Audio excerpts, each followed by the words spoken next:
Hello everyone, कैसे हैं आप सभी। आशा करती हूँ आप सभी अच्छे होंगे, मैं भी अच्छी हूँ। दोस्तों, काफी समय से मेरे मन और मस्तिष्क में जो विचार चल रहे थे, मैं उन सब विचारों को आप सब लोगों के साथ ना शेयर करना चाहती हूँ। हो सकता है बात करते करते मैं आवेश में आ जाऊं, लेकिन आप सभी लोग मेरी बात से पूर्णतः सहमत होंगे। और अगर आप असहमत हैं तो मैं कुछ नहीं कर सकती, क्योंकि अभिव्यक्ति की स्वतंत्रता का अधिकार मुझे प्राप्त है। दोस्तों, आज मैं कुछ चीजों के बारे में पढ़ रही थी, तो मैंने देखा कि हमारे देश में आगे आने वाले समय में बेरोजगारों की संख्या बढ़ जाएगी। आखिर हमारा देश जो डेवलपिंग कंट्री है, हमारा देश जहां पर आत्मनिर्भरता की दुहाई दी जाती है, वहां बेरोजगारी का आलम इतना बढ़ क्यों रहा है? वहां जॉब छूटने की संख्या क्यों बढ़ रही है? और वो जॉब भी उन प्राइवेट सेक्टर्स के लोगों की जिनके लिए हमारे पास में कोई भी प्लान नहीं है। मैं अभी एक सीरीज देख रही थी एस्पिरेंट, जिसमें प्लान ए और प्लान बी के बारे में पूरी चर्चा की गई है। प्लान बी जिसके पास नहीं होता वो लाइफ में सक्सेस नहीं होता। तो क्या हमारे देश में लोगों ने प्लान बी बनाया?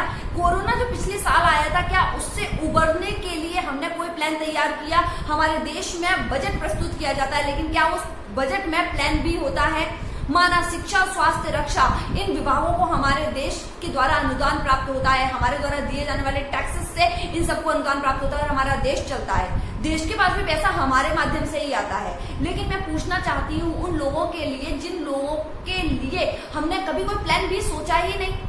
आज हम कभी अनुदान देने की बात करते हैं, हम किसानों को अनुदान देते हैं, मजदूरों को अनुदान देते हैं, हम जनधन खाते के अंदर पैसे डाल देते हैं, पैसे ट्रांसफर हो जाते हैं, सरकार उनको पैसा दे देती है, अपने गवर्नमेंट एम्प्लॉयज को सरकार के माध्यम से पैसा मिल जाता है। लेकिन उन लोगों का क्या जो प्राइवेट सेक्टर में काम कर रहे हैं? उन लोगों का क्या जिनके सर्वाइवल के लिए हम ही जिम्मेदार हैं? रोटी, कपड़ा और मकान, ये इस दुनिया में मानी जाने वाली मूलभूत आवश्यकताएं हैं, और किसी भी व्यक्ति विशेष की मूलभूत आवश्यकताओं की पूर्ति करना उसके देश की सरकार का न्यायोचित कार्य होता है। तो क्या उस न्यायोचित कार्य के लिए हमारी सरकार के पास प्लान भी तैयार है?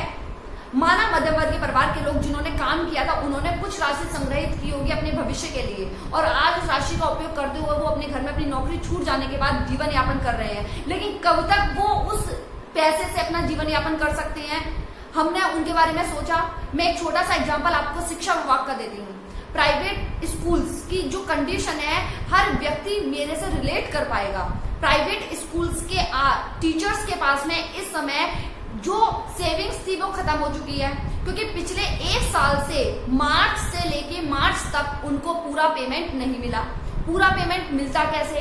सुप्रीम कोर्ट की याचिकाएं आए दिन लगती रहती हैं, तारीखों पे तारीख चलती रहती है। स्टूडेंट्स के माध्यम से हम फीस नहीं ले सकते हैं, स्टूडेंट्स को हम ऑनलाइन क्लासेस दे रहे हैं तो हम फीस लेंगे।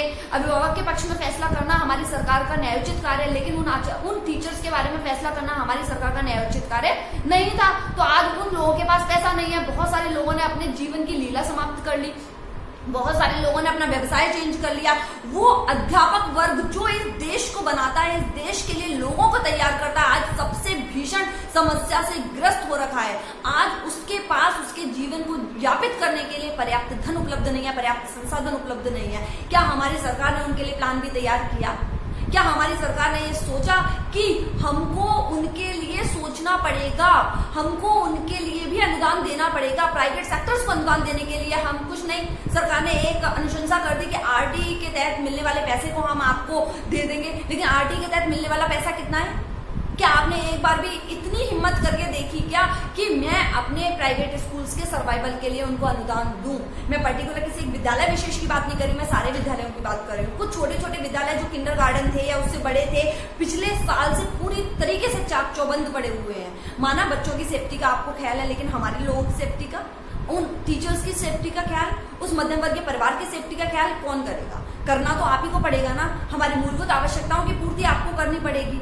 तो क्यों नहीं आप हमारे लिए कोई प्लान भी तैयार करके रखते हैं? ठीक है, ये समस्या कोविड की है, भविष्य में कोई समस्या कहीं से भी कैसे भी अराइज हो सकती है, तो हमें हमेशा हमारे पास प्लान ए और प्लान बी को तैयार करना पड़ेगा, और उन व्यक्तियों के बारे में सोचना पड़ेगा जिन व्यक्तियों की जिम्मेदारी हमारी है, और उन व्यक्ति विशेष जो ऐसा वर्ग है जिस वर्ग ने लोगों को हमेशा विद्वता सिखाई है। आज उस वर्ग के हालात इतने गंदे हैं कि उनसे पूछने वाला कोई नहीं है। कितने लोगों ने आज चर्चा करके पूछा कि वो जो विद्वान वर्ग है, जिन लोगों ने बच्चों को फिजिक्स, केमिस्ट्री, मैथ्स पढ़ाई थी, उनके हालात आज क्या है?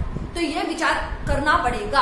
हम सबको मिलकर एक इनिशिएटिव लेना पड़ेगा, एक मुद्दा उठाना पड़ेगा और उस मुद्दे को दूर दूर तक पहुंचाना पड़ेगा, क्योंकि ये जो विषय है वो बहुत गंभीर विषय है और भविष्य में अगर ऐसी ही और भी परिस्थितियां आ जाती हैं तो शायद हमारे देश की जो कंडीशन आज डेवलपिंग है वो डेवलपिंग रहेगी ही नहीं। तो आप विचार जरूर करिएगा। धन्यवाद।